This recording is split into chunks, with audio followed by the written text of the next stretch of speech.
People TV exclusive. ലോകോത്തര tennis താരം Steffi ഗ്രാഫിന്റെ പേരിൽ ഉമ്മൻചാണ്ടിയുടെ തട്ടിപ്പ്. കേരള ആയുർവേദത്തിന്റെ ബ്രാൻഡ് അംബാസിഡറാക്കിയത് സ്റ്റെഫി അറിയാതെ.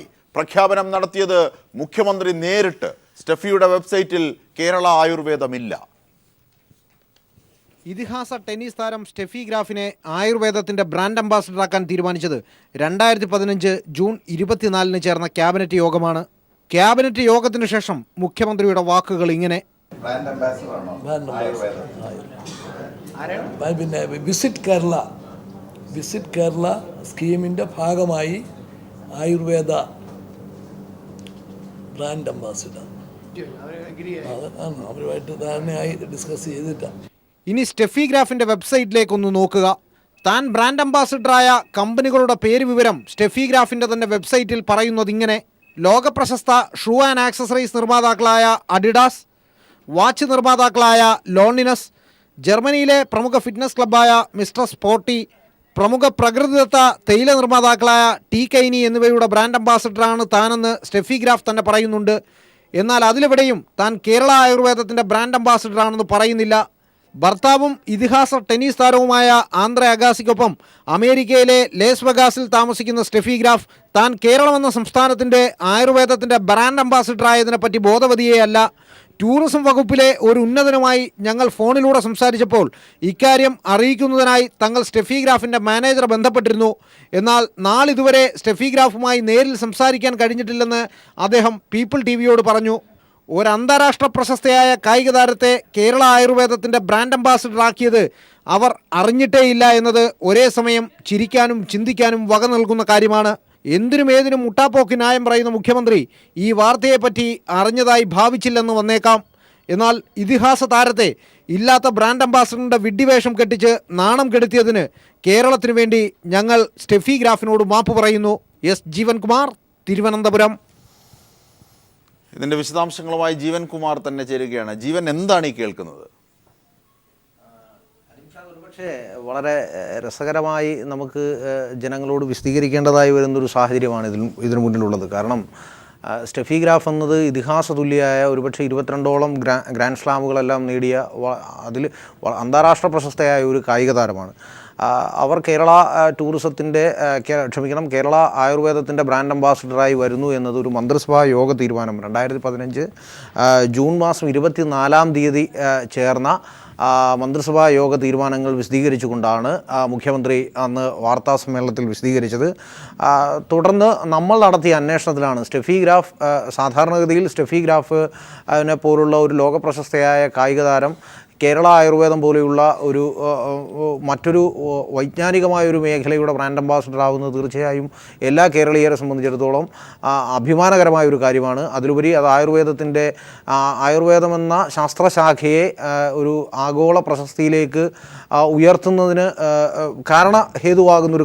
ഒരു കാര്യം കൂടിയാണ്.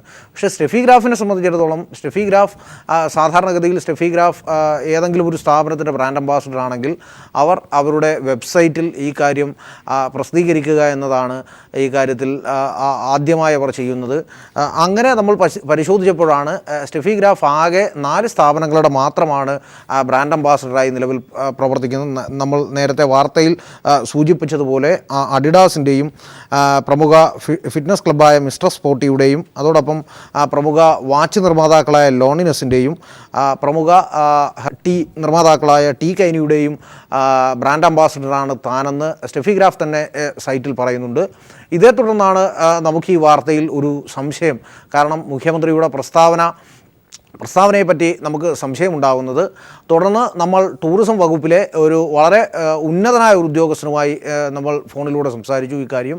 തുടർന്നാണ് ഈ കാര്യത്തിൽ ഒരു സ്ഥിരീകരണം ഉണ്ടാകുന്നത്. അദ്ദേഹം പറഞ്ഞത് ഇപ്രകാരമാണ്: തങ്ങൾ മുഖ്യമന്ത്രിയുടെ പ്രസ്താവനയെ തുടർന്ന് തങ്ങൾ സ്റ്റെഫി ഗ്രാഫിൻ്റെ മാനേജറുടെ ഫോൺ നമ്പറിൽ ബന്ധപ്പെട്ടിരുന്നു. എന്നാൽ സ്റ്റെഫി ഗ്രാഫിൽ നിന്ന് യാതൊരു തരത്തിലുള്ള അനുകൂലമായ മറുപടിയും ഈ കാര്യത്തിൽ ലഭിച്ചില്ല എന്നാണ് അദ്ദേഹം പറഞ്ഞത്. അതായത് പക്ഷേ മുഖ്യമന്ത്രി വാർത്താ സമ്മേളനത്തിൽ സ്റ്റെഫി ഗ്രാഫിനെ ബ്രാൻഡ് അംബാസഡറായി പ്രസ്താവിക്കുന്നതിൻ്റെ ഓഡിയോ ടേപ്പ്, അതിൻ്റെ ദൃശ്യഭാഷ നമ്മൾ നമ്മുടെ വാർത്തയിൽ ഉൾപ്പെടുത്തുകയും ചെയ്തിട്ടുണ്ട്. അദ്ദേഹം തന്നെ ആ വാർത്തയിൽ സ്ഥിരീകരിച്ച് പറയുന്നുണ്ട് സ്റ്റെഫി ഗ്രാഫിനെ തങ്ങൾ ബ്രാൻഡ് അംബാസഡറായി നിയമിച്ചു എന്ന്. എന്നാൽ നാളിതുവരെ സ്റ്റെഫി ഗ്രാഫുമായി യാതൊരു തരത്തിലുള്ള കരാറും കേരള സർക്കാരോ കേരള ടൂറിസത്തിൻ്റെ ഡിപ്പാർട്ട്മെൻറ്റോ ആയുർവേദ വകുപ്പോ ഏർപ്പെട്ടിട്ടില്ല എന്നതാണ് ഏറ്റവും വിരോധാഭാസപരമായ ഒരു കാര്യം. ജീവൻ കുടുക്കച്ചിരിപ്പിക്കുന്ന ഒരു സംഭവമാണ് ഇത് എങ്കിൽ പോലും വളരെ ഗൗരവമായ ചില മാനങ്ങൾ കൂടി ഇതിൻ്റെ പിന്നിലുണ്ട്. ഹാസ്യ സിനിമകളിലൊക്കെ കഥാപാത്രങ്ങളാകുന്ന ആളിനെ പോലെ മുഖ്യമന്ത്രി ഒരു അവകാശവാദം ചുമ്മാതങ്ങ് ഉന്നയിക്കുക, എന്നിട്ട് പറയുക അത് സ്റ്റെഫിയുമായി ഞാൻ ആലോചിച്ചതിന് ശേഷമാണ് കരാർ ഉറപ്പിച്ചത്, അതിനുശേഷമാണ് സ്റ്റെഫി അംബാസിഡർ ആക്കിയതെന്ന് വാർത്താ സമ്മേളനത്തിലൂടെ മുഖ്യമന്ത്രി പറയുക. നമുക്കറിയാം മുഖ്യമന്ത്രി എവിടെ നിന്ന് പറയുന്നതും ഒരു പ്രസ്താവനയാണ്. മുഖ്യമന്ത്രി എന്ന ആ സ്ഥാനം സത്യപ്രതിജ്ഞയിലൂടെ നൽകുന്ന ഒരു വലിയ സന്ദേശമുണ്ട്. അങ്ങനെയുള്ള സത്യപ്രതിജ്ഞ അടക്കമുള്ളതിൻ്റെ ലംഘനം എന്ന ഗൗരവമായ വശം ഇതിൻ്റെ പിന്നിലല്ലേ? കേരള ആയുർവേദത്തിൻ്റെ അംബാസിഡറാക്കി സ്റ്റെഫിയെ, അതും സ്റ്റെഫിയുമായി ആലോചിച്ചതിന് ശേഷം എന്ന് പറയുമ്പോൾ തീർച്ചയായും അതിന് ഏറെ മാനങ്ങൾ തന്നെ ഈ കാര്യത്തിലുണ്ട്. കാരണം തീർച്ചയായും ഇതിൽ ഒരു എത്തിക്സ് എന്ന് പറയുന്ന ഒരു കാര്യം ഈ കാര്യത്തിലുണ്ട്. കാരണം സ്റ്റെഫി ഗ്രാഫിനെ പോലെ വളരെ ആഗോള പ്രശസ്തയായ ഒരു കായിക താരത്തെ ആയുർവേദത്തിൻ്റെ ബ്രാൻഡ് അംബാസിഡർ ആക്കുക എന്നത് ഏവരും മലയാളികളായ ലോകമെമ്പാടും പടർന്നു കിടക്കുന്ന മലയാളികളെ സംബന്ധിച്ചിടത്തോളം വളരെ ആവേശമുണ്ടാക്കുന്നൊരു കാര്യമാണ്. അതിലേറെ അത് അഭിമാനകരമായൊരു മുഹൂർത്തം കൂടിയാണ്. തീർച്ചയായും ഈ വാർത്താ സമ്മേളനത്തിൽ മുഖ്യമന്ത്രി ഈ കാര്യം പറയുമ്പോൾ അന്നുണ്ടായിരുന്ന മാധ്യമപ്രവർത്തകർ എന്ന തരത്തിൽ അന്ന് ഞാനും അവിടെ ഉണ്ടായിരുന്നു. ഇത് പറയുമ്പോൾ തീർച്ചയായും അന്ന് വളരെ അഭിമാനത്തോടു കൂടി തന്നെയാണ് നമ്മൾ ഈ കാര്യം എഴുതിയെടുക്കുന്നതും റിപ്പോർട്ട് ചെയ്തതുമെല്ലാം. പക്ഷേ കഴിഞ്ഞ ജൂൺ മാസം 2015 ജൂൺ മാസം 24 ശേഷം ഈ കാര്യത്തിൽ യാതൊരു തരത്തിലുള്ള ഇടപാടുകളും ഈ കാര്യത്തിൽ നടന്നിട്ടില്ല, അതിന് മുമ്പോ ശേഷമോ. കാരണം സ്റ്റെഫി ഗ്രാഫിൻ്റെ ഒരാളെ ബ്രാൻഡ് അംബാസിഡർ ആക്കണമെങ്കിൽ അവരും കേരള സർക്കാരും തമ്മിൽ, അല്ലെങ്കിൽ കേരളത്തിൻ്റെ ആയുർവേദ വകുപ്പും ടൂറിസം വകുപ്പുമായി ചേർന്ന് ഒരു കരാർ ഒപ്പുവെക്കുക എന്നതാണ് ഇതിൻ്റെ പ്രാഥമികമായ നടപടിക്രമം.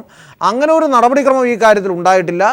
അങ്ങനെ ഉണ്ടാവാതെയാണ് ഈ കാര്യത്തിൽ സ്റ്റെഫി ഗ്രാഫിൻ്റെ അറിവോ സമ്മതമോ ഇല്ലാതെ കേരള ആയുർവേദത്തിൻ്റെ ബ്രാൻഡ് അംബാസിഡറായി സ്റ്റെഫി ഗ്രാഫിനെ തീരുമാനിച്ചു എന്നത് ഏറെ ഞാൻ നേരത്തെ സൂചിപ്പിച്ചതുപോലെ തന്നെ ചിരിക്കാനും ചിന്തിക്കാനും എല്ലാം വക നൽകുന്നൊരു കാര്യമാണ്.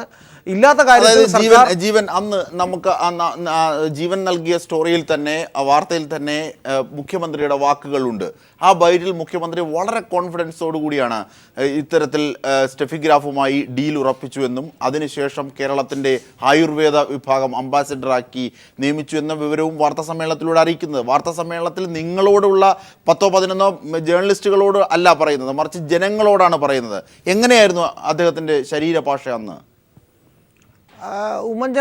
മുഖ്യമന്ത്രി ഉമ്മൻചാണ്ടിയുടെ വാർത്താ സമ്മേളനം അവസാനിക്കാൻ പോകുന്ന ഘട്ടത്തിൽ ഒരു മാധ്യമപ്രവർത്തകൻ്റെ ചോദ്യത്തിനുള്ള മറുപടിയായിട്ടാണ് അദ്ദേഹം ഇത് പറഞ്ഞത്. നിങ്ങൾ ഇത് ഓർമ്മിപ്പിച്ചത് ഏറെ നന്നായി. കാരണം ഞാനത് പറയാൻ വിട്ടുപോയൊരു കാര്യമാണ്. സ്റ്റെഫി ഗ്രാഫിനെ കേരള ആയുർവേദത്തിൻ്റെ ബ്രാൻഡ് അംബാസിഡറായി നിയമിക്കുന്നു എന്നാണ്. ജീവൻ ദയവായി തുടരുക. ഇപ്പോൾ നമ്മോടൊപ്പം അഡ്വക്കേറ്റ് ജയശങ്കർ, രാഷ്ട്രീയ സാമൂഹ്യ നിരീക്ഷകൻ ശ്രീ അഡ്വക്കേറ്റ് ജയശങ്കർ കൂടി ചേരുകയാണ്. അഡ്വക്കേറ്റ് ജയശങ്കർ, ശ്രീനിവാസൻ്റെയൊക്കെ സിനിമകളിൽ ചില ഹാസ്യ കഥാപാത്രങ്ങൾ പറയുന്നത് പോലെ തോന്നി ഈ വാർത്ത പുറത്തെത്തിയപ്പോൾ. അതായത് മുഖ്യമന്ത്രി വളരെ വീറോടുകൂടി വാർത്താ സമ്മേളനത്തിൽ ജനങ്ങളെ അറിയിച്ചതാണ് സ്റ്റെഫി ഗ്രാഫുമായി സംസാരിച്ചുറപ്പിച്ച് ആയുർവേദത്തിൻ്റെ അംബാസിഡറാക്കിയെന്ന്.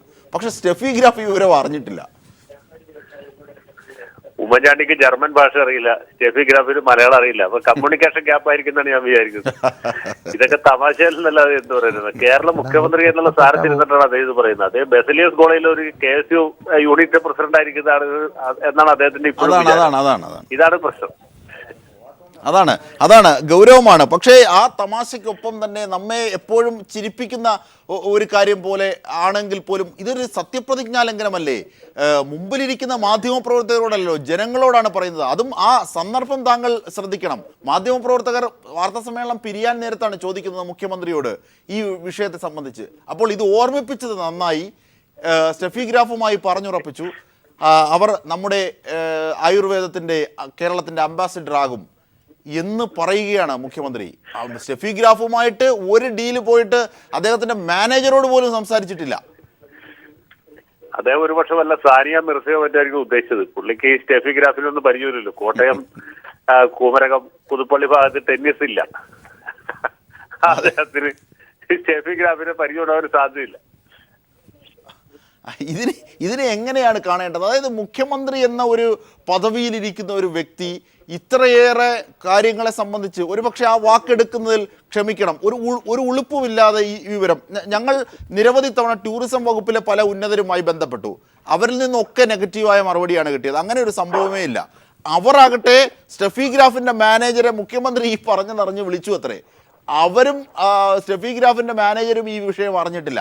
സ്റ്റെഫി ഗ്രാഫിൻ്റെ വെബ്സൈറ്റിൽ ഞങ്ങൾ തപ്പി നോക്കിയപ്പോൾ അവർ അംബാസിഡറായ 4 or 5 മൾട്ടിനാഷണൽ കമ്പനികളല്ലാതെ ആയുർവേദത്തിൻ്റെയോ കേരളത്തിൻ്റെയോ എന്നോ കെ എന്നോ ഒരു പേര് അവിടെ കാണുന്നില്ല. ശ്രീ ജയശങ്കർ. അതെ, ഞാൻ പറഞ്ഞിട്ടുണ്ട്, ഇത് അദ്ദേഹം നിരുത്തരവാദപരമായി പറഞ്ഞാൽ ഞാൻ വിചാരിക്കുന്നില്ല. അദ്ദേഹത്തിന് അങ്ങനത്തെ വീട്ടിത്തരം പറ്റാൻ സാധ്യതയില്ല. പക്ഷേ ഒരുപക്ഷെ അദ്ദേഹത്തിന് എന്തോ തെറ്റിദ്ധാരണയുടെ പുറത്ത് പറഞ്ഞായിരിക്കും. ഉത്തരവാദിത്വ ബോധം ോടുകൂടി അദ്ദേഹം പൊതുവെ സാധാരണയായിട്ട് പ്രസ്താവനകൾ നടത്താറുള്ളൂ. പലപ്പോഴും അദ്ദേഹം ഈ നിയമത്തിന്റെ വഴിക്ക് പോകുന്നതിനുള്ള പല തമാശകളും പറയാറുണ്ടെങ്കിലും അങ്ങനെ കൽപ്പിച്ചു കൂട്ടി തമാശ പറയുന്ന ആളല്ല നമ്മുടെ മുഖ്യമന്ത്രി. പക്ഷേ ഇത് ഒരുപക്ഷെ അദ്ദേഹത്തെ ഏതെങ്കിലും ഉദ്യോഗസ്ഥന്മാരോ ബന്ധപ്പെട്ട അദ്ദേഹത്തിന്റെ കൂടെ നടക്കുന്ന യൂത്ത് കോൺഗ്രസ്സുകാരോ പറഞ്ഞ് പറ്റിച്ചായിരിക്കും എന്നാണ് ഞാൻ വിചാരിക്കുന്നത്. കെ സി ജോസഫിന്റെ ഫേസ്ബുക്ക് പോസ്റ്റ് പോലെയാണ്. കെ സി ജോസഫ് ഫേസ്ബുക്കിലൊന്നും എഴുതാൻ സ്കോപ്പുള്ള ആളല്ലല്ലോ. അദ്ദേഹത്തിന്റെ കൂടെയുള്ള യൂത്ത് കോൺഗ്രസ്സുകാരൻ ചായത്തോട്ടിൽ വീണ നീലക്കുറുക്കൻ എഴുതി പുള്ളി അതിന്റെ ക്രെഡിറ്റ് അടിച്ചു. അവസാനം ഇപ്പൊ കോടതി ഇലക്ഷൻ കേസിൽ പ്രതിയായി. ഉമ്മൻചാണ്ടി അതുപോലെ ആരോ പറഞ്ഞു മനസ്സിലാക്കി സ്റ്റെഫി ഗ്രാഫ് നമ്മുടെ ആയുർവേദത്തിന്റെ അംബാസഡറാകാൻ തീരുമാനിച്ചു. ഒരുപക്ഷെ ഉമ്മൻചാണ്ടി തെറ്റിദ്ധരിക്കപ്പെട്ടതായിരിക്കും എനിക്ക് തോന്നുന്നു. പക്ഷെ അങ്ങനെ ഒരു സ്ഥിരീകരണമില്ലാതെയൊക്കെ അങ്ങ് പറയാനാകുമോ മുഖ്യമന്ത്രി എന്ന സ്ഥാനത്ത് നിന്നുകൊണ്ട്? താങ്കൾ നേരത്തെ പറഞ്ഞതുപോലെ അദ്ദേഹം KSUവിന്റെ അല്ലെങ്കിൽ ഏതെങ്കിലും ഒരു യൂണിയൻ ചെയർമാനോ അല്ല. അതെ, ഞാൻ പറഞ്ഞു. അത് ഇതിൽ സംഗതി ഇതാണ്, അദ്ദേഹത്തിന് സ്റ്റെഫി ഗ്രാഫ് ആരാണെന്ന് അറിയില്ല, അവരുടെ ജോലി എന്താണെന്ന് അറിയില്ല. ആരോ പറഞ്ഞു സ്റ്റെഫി ഗ്രാഫ്, അദ്ദേഹം പറഞ്ഞു സ്റ്റെഫി ഗ്രാഫ്. അല്ലാതെ കണ്ട് ഉമ്മൻചാണ്ടിക്ക് എന്ത് സ്റ്റെഫി ഗ്രാഫ് ഒന്ന് ആലോചിച്ച് നോക്കൂ. അതല്ല, ഇത് ഒരു മുഖ്യമന്ത്രിയുടെ വിശ്വാസ്യത ഒരുപക്ഷെ പല കാര്യങ്ങളെ സംബന്ധിച്ച്. 1, 2 ഒരു സത്യപ്രതിജ്ഞാ ലംഘനം ഇതിനകത്ത് ഉള്ളിലിരിപ്പുണ്ട്. കാരണം ഒരു സ്ഥിരീകരണവും ഇല്ലാതെ ചെറുതോ വലുതോ ആയിക്കോട്ടെ ഒരു കാര്യത്തെ സംബന്ധിച്ച് അങ്ങ് പറയുക. ഒരുപക്ഷെ രാഷ്ട്രീയമായൊക്കെ വിവാദമാകില്ലായിരിക്കാം ഇത്. പക്ഷേ വളരെ ഗൗരവമായി കേരളത്തിൻ്റെ ആയുർവേദം നെഞ്ചുടടുക്കി പിടിക്കുന്ന ഒരു വലിയ ജനതയാണ് നമ്മുടേത്. ആ ആയുർവേദത്തെ സംബന്ധിച്ചുള്ള അംബാസിഡർ സ്റ്റെഫി ഗ്രാഫ് ആകുക എന്ന് പറഞ്ഞാൽ ഒരുപാട് മേഖലകളിൽ അതിൻ്റെ പ്രതീക്ഷകളുണ്ട്. ഇതിനെയൊക്കെ വഞ്ചിക്കുക സത്യപ്രതിജ്ഞാ ലംഘനം തന്നെയാണ്. സംഗതി ശരിയാണ്. നിങ്ങൾ പറഞ്ഞ രീതിയിൽ നോക്കുകയാണെങ്കിൽ വളരെ ഗുരുതരമായിട്ടുള്ള ഒരു തെറ്റാണ് അദ്ദേഹത്തിന്റെ ഭാഗത്തുണ്ടായിട്ടുള്ളത്. പക്ഷെ നമ്മൾ ഇവിടെ ഒരു ബ്രസീലിൽ നിന്നൊരു ഫുട്ബോൾ കളിക്കാരൻ തിരുവനന്തപുരം ആയുർവേദ കോളേജിൽ ചികിത്സയ്ക്ക് വരുന്നു എന്ന് നേരത്തെ ഒരു വാർത്ത വന്ന് ഓർക്കത്തില്ല. അതെ അതെ, ഒരടിസ്ഥാനവും ഇല്ലായിരുന്നു. ആരോ ഒരു ദിവസം വെറുതെ അടിച്ചു വിട്ടു. ഇവിടുത്തെ പത്രങ്ങളും മാധ്യമങ്ങളും TV ചാനലുകളും ഒക്കെ ഈ ബന്ധപ്പെട്ട ഫുട്ബോൾ കളിക്കാരനെയും ബ്രസീൽ ടീമിനെയും ഒക്കെ പ്രതീക്ഷിച്ച് ഇവിടെ പോർച്ചുഗീസ് ഭാഷ വരെ പഠിച്ച ആൾക്കാർ ഇദ്ദേഹം വരുമ്പോൾ സംസാരിക്കാൻ വേണ്ടിയിട്ട് അങ്ങനെ. പക്ഷെ ഒറ്റ ദിവസം കൊണ്ട് ആ വാർത്ത ഇല്ലായിരുന്നു. അത് വെറും വാർത്തയാണെന്ന് മനസ്സിലായി. ആ രീതിയിലൊക്കെയുള്ള സംഭവങ്ങൾ നമ്മുടെ നാട്ടിൽ നടക്കുന്നത്. ഇത് മുഖ്യമന്ത്രി പോലെ ഉത്തരവാദിത്വ ബോധം പുലർത്തേണ്ട ഒരാളിൽ വന്ന് പെട്ടുപോയി എന്നുള്ളതാണ് ഇത് ഏറ്റവും സങ്കടകരമായിട്ടുള്ളത്. പക്ഷേ അങ്ങനെ മുഖ്യമന്ത്രി പെടാൻ പാടുണ്ടോ? ഇങ്ങനെയാണ് പല കാര്യങ്ങളിലും പെട്ടുപോകുന്നത് എന്ന് പറയുന്നത്. യഥാർത്ഥത്തിൽ ഇത് ഗൗരവമായി കൂടി ചിന്തിക്കേണ്ട കാര്യമല്ല, ചിരിക്കൊപ്പം അല്ല. ഗൗരവമായിട്ട് ചിന്തിക്കുമ്പോഴാണ് നമുക്ക് ചിരി വരുന്നത്. നമ്മള് തമാശയായിട്ട് ആലോചിക്കുമ്പോൾ അത് ഗൗരവമായിട്ട് തോന്നും. അതാണ് പ്രശ്നം. തീർച്ചയായും വളരെ നന്ദി ഈ ഘട്ടത്തിൽ പ്രതികരിച്ചതിന് ശ്രീ അഡ്വക്കേറ്റ് ജയശങ്കർ. ഈ വാർത്ത പുറത്തെത്തിച്ച ഞങ്ങളുടെ പ്രതിനിധി ജീവൻ കുമാറിലേക്ക് തന്നെ ഒരിക്കൽ കൂടി. ജീവൻ കുമാർ, ഇത് ഈ കാര്യങ്ങളെ സംബന്ധിച്ച് ഒരു പക്ഷേ ചോദ്യങ്ങൾക്കപ്പുറത്തേക്ക് ഈ വാർത്ത കാണുമ്പോൾ രൂപപ്പെടുന്നൊരു ധാരണയുണ്ട്. ആ ധാരണയാണ് ചിരിക്കും ചിന്തയ്ക്കും അടിസ്ഥാനമാക്കുന്നത്. ഒപ്പം നൈതികമായ ഒരു രാഷ്ട്രീയക്കാരൻ്റെ മൂല്യച്യുതിയെ സംബന്ധിച്ചുള്ള അപകടകരമായ ചില സൂചനകളും ഈ വാക്കുകളിൽ ഒളിഞ്ഞിരിപ്പുണ്ട്. ഇത് നിസ്സാരപ്പെട്ട ഒരു വാർത്തയല്ല, വളരെ കൗതുകം. ഒരുപക്ഷെ വാക്കുകളിലൂടെ ഇത് പ്രകടിപ്പിക്കാൻ ബുദ്ധിമുട്ട്. ഒരുപക്ഷെ അഡ്വക്കേറ്റ് ജയശങ്കർ തന്നെ ചിരിയിൽ പല കാര്യങ്ങളും ഒതുക്കുകയുമാണ് ചെയ്തത്. പ്രേക്ഷകർക്കും ഇത് കാണുമ്പോൾ അങ്ങനെ തന്നെയാകും ശ്രീ ജീവൻ തോന്നുക. തീർച്ചയായും നമ്മളുടെ വാർത്തയിലും നമ്മളത് റിപ്പോർട്ട് ചെയ്തുമ്പോഴും എല്ലാം പറയുന്നൊരു കാര്യം, ഈ കാര്യം ചിരിക്കാനും ചിന്തിക്കാനും എല്ലാം വക നൽകുന്നൊരു കാര്യമാണ്. കാരണം സ്റ്റെഫി ഗ്രാഫിനെ പോലൊരു വ്യക്തിയെ അവരുടെ അറിവോ സമ്മതമോ ഇപ്പോഴും അവർക്കറിയില്ല അവർ കേരള ആയുർവേദത്തിൻ്റെ ബ്രാൻഡ് അംബാസിഡറാണെന്നത്. എന്നാൽ കേരളത്തിൻ്റെ മുഖ്യമന്ത്രി അത് പ്രസ്താവിക്കുന്നു എന്നത് അജിംഷാദ് നേരത്തെ സൂചിപ്പിച്ചതുപോലെ ഇക്കാര്യത്തിൽ കേവലമായ ഏതെങ്കിലും ഒരു വാചാടോപം പറയേണ്ട ആളല്ല കേരളത്തിൻ്റെ മുഖ്യമന്ത്രി എന്നതാണ് നമ്മൾ ആ മുഖ്യമന്ത്രിയിൽ നിന്നും പ്രതീക്ഷിക്കുന്നത്. പക്ഷേ ഒരിക്കൽ ഇനിയെങ്കിലും ഈ വാർത്തയിൽ ഇപ്പം നേരത്തെ ജയശങ്കർ പറഞ്ഞതുപോലെ ഏതെങ്കിലും യൂത്ത് കോൺഗ്രസ്സുകാരൻ സൈഡിൽ നിന്ന് പറഞ്ഞിട്ട് അബദ്ധം പറ്റിയതാണോ എന്നും അറിയില്ല എന്ന് പറഞ്ഞു. അങ്ങനെയാണെങ്കിൽ ഈ വാർത്ത കണ്ടതിന് ശേഷം തിരുത്താനും മുഖ്യമന്ത്രിക്ക് അവസരമുണ്ട്. ഞാൻ ഒരു കാര്യം ജീവൻ ചോദിച്ചോട്ടെ, പാവം സ്റ്റെഫി ഗ്രാഫ് എന്ന് പറയണമോ അതോ പാവം മുഖ്യമന്ത്രി എന്ന് പറയണമോ? ജിംഷാദ്, അത് നമ്മൾ പ്രേക്ഷകരുടെ വിലയിരുത്തലിനായി തീർച്ചയായും അങ്ങനെയെങ്കിൽ നമുക്ക് ആ വാർത്ത ഒരിക്കൽ കൂടി കാണാം. ലോകോത്തര ടെന്നീസ് താരം സ്റ്റെഫി ഗ്രാഫിന്റെ പേരിൽ ഉമ്മൻചാണ്ടിയുടെ ഒരു തട്ടിപ്പാണ് പീപ്പിൾ ടിവിക്ക് ലഭിച്ചത്. കേരള ആയുർവേദത്തിന്റെ ബ്രാൻഡ് അംബാസിഡർ ആക്കിയത് സ്റ്റെഫി ഗ്രാഫ് അറിയാതെയാണ് എന്ന വാർത്ത സ്ഥിരീകരണത്തോടെ പുറത്തെത്തുന്നു. പ്രഖ്യാപനം നടത്തിയത് മുഖ്യമന്ത്രി നേരിട്ടായിരുന്നു. സ്റ്റെഫിയുടെ വെബ്സൈറ്റിൽ കേരള ആയുർവേദം ഇല്ല. ഇതിഹാസ ടെന്നീസ് താരം സ്റ്റെഫി ഗ്രാഫിനെ ആയുർവേദത്തിൻ്റെ ബ്രാൻഡ് അംബാസിഡറാക്കാൻ തീരുമാനിച്ചത് 2015 ജൂൺ 24 ചേർന്ന ക്യാബിനറ്റ് യോഗമാണ്. ക്യാബിനറ്റ് യോഗത്തിന് ശേഷം മുഖ്യമന്ത്രിയുടെ വാക്കുകൾ ഇങ്ങനെ: പിന്നെ വിസിറ്റ് കേരള സ്കീമിൻ്റെ ഭാഗമായി ആയുർവേദ ബ്രാൻഡ് അംബാസിഡർ അവരുമായിട്ട് ധാരണയായി ഡിസ്കസ് ചെയ്തിട്ടാണ്. ഇനി സ്റ്റെഫി ഗ്രാഫിൻ്റെ വെബ്സൈറ്റിലേക്കൊന്ന് നോക്കുക. താൻ ബ്രാൻഡ് അംബാസിഡറായ കമ്പനികളുടെ പേര് വിവരം സ്റ്റെഫി ഗ്രാഫിൻ്റെ തന്നെ വെബ്സൈറ്റിൽ പറയുന്നത് ഇങ്ങനെ: ലോകപ്രശസ്ത ഷൂ ആൻഡ് ആക്സസറീസ് നിർമ്മാതാക്കളായ അഡിഡാസ്, വാച്ച് നിർമ്മാതാക്കളായ ലോൺലിനസ്, ജർമ്മനിയിലെ പ്രമുഖ ഫിറ്റ്നസ് ക്ലബ്ബായ മിസ്റ്റർ സ്പോർട്ടി, പ്രമുഖ പ്രകൃതിദത്ത തേയില നിർമ്മാതാക്കളായ ടീ കൈനി എന്നിവയുടെ ബ്രാൻഡ് അംബാസിഡറാണ് താനെന്ന് സ്റ്റെഫി ഗ്രാഫ് തന്നെ പറയുന്നുണ്ട്. എന്നാൽ അതിലെവിടെയും താൻ കേരള ആയുർവേദത്തിൻ്റെ ബ്രാൻഡ് അംബാസിഡറാണെന്ന് പറയുന്നില്ല. ഭർത്താവും ഇതിഹാസ ടെന്നീസ് താരവുമായ ആന്ദ്രെ അഗാസിക്കൊപ്പം അമേരിക്കയിലെ ലേസ് വെഗാസിൽ താമസിക്കുന്ന സ്റ്റെഫി ഗ്രാഫ് താൻ കേരളമെന്ന സംസ്ഥാനത്തിൻ്റെ ആയുർവേദത്തിൻ്റെ ബ്രാൻഡ് അംബാസിഡറായതിനെപ്പറ്റി ബോധവതിയേ അല്ല. ടൂറിസം വകുപ്പിലെ ഒരു ഉന്നതനുമായി ഞങ്ങൾ ഫോണിലൂടെ സംസാരിച്ചപ്പോൾ ഇക്കാര്യം അറിയിക്കുന്നതിനായി തങ്ങൾ സ്റ്റെഫി ഗ്രാഫിൻ്റെ മാനേജറെ ബന്ധപ്പെട്ടിരുന്നു. എന്നാൽ നാളിതുവരെ സ്റ്റെഫി ഗ്രാഫുമായി നേരിൽ സംസാരിക്കാൻ കഴിഞ്ഞിട്ടില്ലെന്ന് അദ്ദേഹം പീപ്പിൾ ടിവിയോട് പറഞ്ഞു. ഒരു അന്താരാഷ്ട്ര പ്രശസ്തയായ കായിക താരത്തെ കേരള ആയുർവേദത്തിൻ്റെ ബ്രാൻഡ് അംബാസിഡറാക്കിയത് അവർ അറിഞ്ഞിട്ടേയില്ല എന്നത് ഒരേ സമയം ചിരിക്കാനും ചിന്തിക്കാനും വക നൽകുന്ന കാര്യമാണ്. എന്തിനും ഏതിനും മുട്ടാപ്പോക്ക് ന്യായം പറയുന്ന മുഖ്യമന്ത്രി ഈ വാർത്തയെപ്പറ്റി അറിഞ്ഞതായി ഭാവിച്ചില്ലെന്ന് വന്നേക്കാം. എന്നാൽ ഇതിഹാസ താരത്തെ ഇല്ലാത്ത ബ്രാൻഡ് അംബാസിഡറിൻ്റെ വിഡ്ഢിവേഷം കെട്ടിച്ച് നാണം കെടുത്തിയതിന് കേരളത്തിനു വേണ്ടി ഞങ്ങൾ സ്റ്റെഫി ഗ്രാഫിനോട് മാപ്പ് പറയുന്നു. എസ് ജീവൻകുമാർ, തിരുവനന്തപുരം. വാർത്തകളിലേക്ക്. കോൺഗ്രസ് പാർട്ടിയുടെ ശാപമായിട്ടുള്ള നേതാക്കന്മാരെ പാർട്ടിയെ സ്നേഹിക്കുന്നവർ കല്ലെറിയണമെന്ന് KSU കൊല്ലം ജില്ലാ കമ്മിറ്റിയുടെ പ്രമേയം. സ്വയം പ്രഖ്യാപിത സ്ഥാനാർത്ഥികളും സീറ്റ് മോഹികളും കണ്ണാടിയുടെ മുമ്പിൽ നിന്ന് താൻ സ്ഥാനാർത്ഥിയായാൽ എത്ര വോട്ട് നേടാനാകുമെന്ന് ചിന്തിക്കണമെന്നും KSU മുന്നറിയിപ്പ് നൽകുന്നു. ജില്ലയിലെ ഒരു കൂട്ടം കോൺഗ്രസ് നേതാക്കന്മാർ UDF പ്രവർത്തകരുടെ ഐക്യം നശിപ്പിക്കുന്ന രീതിയിലുള്ള പ്രവർത്തനങ്ങൾക്ക് ഒളിവിലിരുന്ന് ചരടുവലിക്കുന്നുവെന്ന് KSU പ്രമേയത്തിലൂടെ കുറ്റപ്പെടുത്തി. സ്വയം പ്രഖ്യാപിത സ്ഥാനാർത്ഥികളും സീറ്റ് മോഹികളും പരസ്യ പ്രസ്താവനകളും കവല പ്രസംഗങ്ങളും പോസ്റ്റർ പ്രചരണങ്ങളും സീറ്റിനെ പരിഗണിക്കുന്നവർക്കെതിരെ നുണപ്രചരണങ്ങൾക്കായി ഉപയോഗിക്കുന്നുവെന്നും KSU പ്രമേയത്തിലൂടെ പറയുന്നു. ഫേസ്ബുക്കിലും വാട്സാപ്പിലും കുറെ സ്ഥാനാർത്ഥികളുടെ പ്രളയം. അവർ കണ്ണാടിയുടെ മുന്നിൽ നിന്നുകൊണ്ട് സ്വന്തമായി ചിന്തിച്ചു നോക്കണം, ഞാൻ നിന്ന് കഴിഞ്ഞാൽ എത്ര വോട്ട് കിട്ടും എന്നുള്ള കാര്യം വ്യക്തമായി ചിന്തിച്ചിട്ട് വേണം മുന്നോട്ട് വരണം എന്നുള്ള കാര്യം KSU വളരെ വ്യക്തമായി അടിവരയിട്ടുകൊണ്ട് പറയുവാനുള്ളതാണ്. പുതിയൊരു നേതൃത്വത്തിലേക്കാണ് നമ്മൾ മുന്നോട്ട് പോകുന്നത്. കഴിവുള്ളവരെയും ജനപിന്തുണയുള്ളവരെയും പാർട്ടി സ്ഥാനാർത്ഥിയാക്കണം.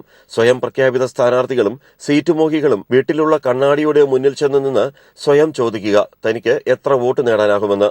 അർഹതയുള്ളവർ സ്ഥാനാർത്ഥികളാകണം. സീറ്റിനായി പണം കൊടുത്തും സ്വാധീനം ചെലുത്തിയും വാങ്ങാൻ ശ്രമിക്കുന്നവരെയും പരസ്യ വിഴുപ്പലക്കൾ നടത്തുന്നവരെയും പാർട്ടിയെ സ്നേഹിക്കുന്നവർ കല്ലെറിയണമെന്നും KSU ആഹ്വാനം ചെയ്തു. രാജ്കുമാർ, ന്യൂസ് ബ്യൂറോ, കൊല്ലം. വാർത്തകളിലേക്ക്. പിളർപ്പിന് ശേഷമുള്ള കേരള കോൺഗ്രസ് എമ്മിന്റെ ആദ്യ സ്റ്റിയറിംഗ് കമ്മിറ്റി യോഗം ഇന്ന് വൈകിട്ട് കോട്ടയത്ത്. ഫ്രാൻസിസ് ജോർജിന്റെ കൊഴിഞ്ഞുപോക്ക് സൃഷ്ടിച്ച ആഘാതം, സീറ്റ് വിഭജനം തുടങ്ങിയ വിഷയങ്ങൾ സ്റ്റിയറിംഗ് കമ്മിറ്റിയിൽ ചർച്ചയാകും. ഫ്രാൻസിസ് ജോർജിനെ പിന്തുണച്ച് കൂടുതൽ നേതാക്കൾ പാർട്ടിയിൽ നിന്ന് രാജിവെച്ചു പോകുന്ന സാഹചര്യത്തിലാണ് പാർട്ടി ചെയർമാൻ KM മാണിയുടെ അധ്യക്ഷതയിൽ Kerala Congress M steering committee യോഗം കോട്ടയത്ത് ചേരുന്നത്. തെരഞ്ഞെടുപ്പിന്റെ പടിവാതിൽക്കൽ എത്തിയപ്പോഴുണ്ടായ പിളർപ്പ് കനത്ത ആഘാതമാണ് മാണി വിഭാഗത്തിന് ഉണ്ടാക്കിയിട്ടുള്ളത്. വൈകാതെ തന്നെ PJ ജോസഫും ഫ്രാൻസിസ് ജോർജിനൊപ്പം ചേരുമെന്ന ഊഹാപോഹങ്ങളും മാണി വിഭാഗത്തെ കൂടുതൽ അസ്വസ്ഥപ്പെടുത്തുന്നു. അതിനിടെയാണ് പൂഞ്ഞാർ, ഏറ്റുമാനൂർ, കുട്ടനാട് സീറ്റുകൾ തിരികെ നൽകണമെന്ന ആവശ്യം ഉഭയകക്ഷി ചർച്ചയിൽ കോൺഗ്രസ് മുന്നോട്ട് വച്ചിരിക്കുന്നത്. നിരവധി ഭാഗ്യാന്വേഷികളും സീറ്റുമോഹികളുമുള്ള കേരള കോൺഗ്രസിൽ പ്രവർത്തകരുടെ കൊഴിഞ്ഞുപോക്ക് പ്രതിസന്ധി മൂർച്ഛിക്കുന്നതിനിടെ പൂഞ്ഞാർ, കുട്ടനാട് സീറ്റുകൾ കോൺഗ്രസ് തിരിച്ചെടുത്താൽ അത് KM മാണിക്ക് കനത്ത തിരിച്ചടിയാകും. നിലവിലെ സീറ്റുകൾ സംരക്ഷിച്ചില്ലെങ്കിൽ കൂടുതൽ നേതാക്കൾ പാർട്ടി വിടും. പ്രതിരോധത്തിലായ പാർട്ടിയെ പ്രതിസന്ധിയിൽ നിന്ന് കരകയറ്റാനുള്ള മാർഗങ്ങളും സമവായങ്ങളുമാണ് ഇന്ന് ചേരുന്ന സ്റ്റിയറിംഗ് കമ്മിറ്റി യോഗത്തിൽ രൂപപ്പെടുത്തുക. TP Prashanth, news bureau, Kottayam. Pathanamthitta ജില്ലയിലെ ആറന്മുള മണ്ഡലത്തിൽ മത്സരിക്കാനായി DCC പ്രസിഡന്റും MLAയും തമ്മിൽ ശക്തമായ മത്സരം. ശിവദാസൻ നായർ MLAയുടെ പ്രവർത്തനം അത്ര തൃപ്തികരമല്ലെന്നാണ് ജില്ലയിലെ പല കോൺഗ്രസ് നേതാക്കളുടെയും അഭിപ്രായം. മാത്രമല്ല DCC KPCCക്ക് നൽകിയ ലിസ്റ്റിൽ പ്രധാന പരിഗണനയും DCC പ്രസിഡന്റാണ് നൽകിയിരിക്കുന്നത്. സീറ്റ് ചർച്ച തകൃതിയായി നടക്കുന്ന പത്തനംതിട്ട ജില്ലയിലെ ആറന്മുള മണ്ഡലത്തിനായി ശക്തമായ മൽപ്പിടുത്തം നടക്കുന്നത് DCC പ്രസിഡന്റും സ്ഥലം MLAയും തമ്മിലാണ്. മൽപ്പിടുത്തം ആറന്മുള മണ്ഡലത്തിൽ UDF ടിക്കറ്റിൽ മത്സരരംഗത്തെത്താനാണെന്ന് മാത്രം. DCC പ്രസിഡന്റായിരുന്ന ഘട്ടത്തിലാണ് A ഗ്രൂപ്പ് പ്രതിനിധിയായി ശിവദാസൻ നായർ ആറന്മുള മണ്ഡലത്തിൽ മത്സരിക്കുന്നതും MLA ആകുന്നതും. MLAയുടെ പ്രവർത്തനങ്ങൾ അത്ര തൃപ്തികരമല്ല എന്നാണ് പാർട്ടിക്കകത്ത് നിന്ന് തന്നെയുള്ള സംസാരം. മാത്രവുമല്ല, ആറന്മുള വിമാനത്താവള വിഷയത്തിൽ ജനവികാരത്തിനെതിരെ നിന്നതിന് ജനങ്ങൾ MLAയെ പരസ്യമായി കൈകാര്യം ചെയ്തിട്ടുള്ളതുമാണ്. അതോടൊപ്പം തന്നെ ബജറ്റ് അവതരണ സമയത്ത് നിയമസഭാ ഹാളിനകത്ത് വെച്ച് വനിതാ MLAമാരെ അപമാനിക്കാൻ ശ്രമിച്ചതിന് MLAയുടെ പേരിൽ കേസും നിലവിലുണ്ട്. ഇതെല്ലാം വരുന്ന തെരഞ്ഞെടുപ്പിൽ എതിരാളികൾ ശക്തമായി കൊണ്ടുവരും എന്നതിനാലാണ് ശിവദാസൻ നായർക്ക് പകരം DCC പ്രസിഡന്റ് മോഹൻരാജിനെ മത്സരരംഗത്ത് കൊണ്ടുവരണമെന്ന് ചിലർ ആവശ്യപ്പെടുന്നത്. DCC KPCCക്ക് അയച്ച ലിസ്റ്റിൽ മോഹൻരാജിന്റെ പേരുമുണ്ട്. ഇതിനിടെ തനിക്ക് വീണ്ടും മത്സരിക്കണമെന്ന് ശിവദാസൻ നായർ KPCCയോട് ആവശ്യപ്പെടുകയും ചെയ്തിട്ടുണ്ട്. News bureau, Pathanamthitta.